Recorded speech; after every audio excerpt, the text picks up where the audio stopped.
आपण पाहत आहात बागलाण वृत्तांत, खबरबात महाराष्ट्राची।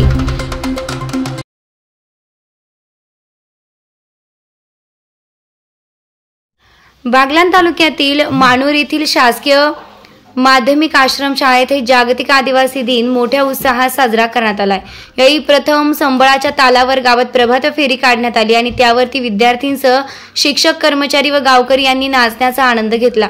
त्यानंतर मान्यवरांच्या हस्ते दीपप्रज्वलन करण्यात आलं। आदिवासींच्या बिरसा मुंडा, राघोजी भागरे, वीर एकलव्य, राणी झलकारी तसेच त्यांच्या साहित्याचं पावली, तीर कमान, घुंगर काठी, कंसारा माता यांचं पूजन करण्यात आलं। या प्रसंगी मानूरचे सरपंच पंडित भाऊ अहिरे हे अध्यक्षस्थानी उपस्थित होते, तर प्रमुख पाहुणे म्हणून रमेश गायकवाड यांना प्रमुख पाहुणे म्हणून उपस्थित होते। शाळेचे मुख्याध्यापक JN Marathe, RN Palvi, DJ Chaudhari, Jagtap sir, Narayan Bhoye, Shankar Gavit, AY Khaire, Vaishali Karde आदी उपस्थित होते। कार्यक्रमाचं सूत्रसंचालन माध्यमिक शिक्षक गणेश पांडू चव्हाण यांनी केले। यावेळी विद्यार्थ्यांची, शिक्षकांची व आलेल्या प्रमुख पाहुण्यांची यथोचित भाषणे झाली।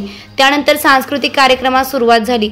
संस्कृत कार्यक्रमांमध्ये सर्व विद्यार्थी मोठ्या संख्येने सहभागी झाले होते। सर्वांनी आपली आदिवासी कला दाखवली। विद्यार्थी आदिवासी पोशाखामध्ये सहभागी झाले। त्यांचं अतुलनीय असं आदिवासी नृत्य साजरी केलंय। त्यामुळे विद्यार्थ्यांसह शिक्षकांचा वर्ग, 4 कर्मचाऱ्यांचं, आलेल्या मान्यवरांचं कौतुक केलं। त्यानंतर अध्यक्षांच्या वतीने व मुख्याध्यापक JN मराठे वतीने हा कार्यक्रम संपला असं जाहीर करण्यात आलं। कार्यक्रमाचा समारोप PD बागुल यांनी केला। नंतर विद्यार्थ्यांना व आलेल्या मान्यवरांना जेवणाची व्यवस्था करण्यात आली होती। बागलाण वृत्तांतासाठी नारायण भोये, मानूर।